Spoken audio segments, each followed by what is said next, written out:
தமிழ் தாய் வாழ்த்து. கடலுடத்த நிலமடந்த எழிலொழுகும் சீராரும் வதனமென திகழ் பரத கண்டமிது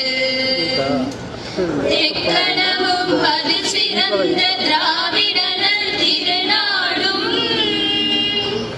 தற்ற சிறு பிறை நுதடும் தரித்தனரும் திலகமுமே அத்திலக வாசனை போல் அனைத்துலகும் இன்பமுற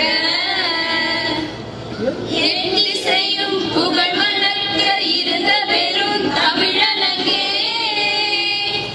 தமிழனங்கே பல்லுயிரும் பழ உலகும் படைத்தளித்து துடைக்கிடுமோ எல்லையறு பரம்பொருள் முன் இருந்தபடி இருப்பது கன்னடமும் கழித்தெழுங்கும் கவி மலையாளமும் துழுவும் ஒன்னுதர தேயுதித்தே ஒன்று பல வாகிடினும் ஆரிய போல் உலக வள களித்தொழிந்து சிதையாமுன்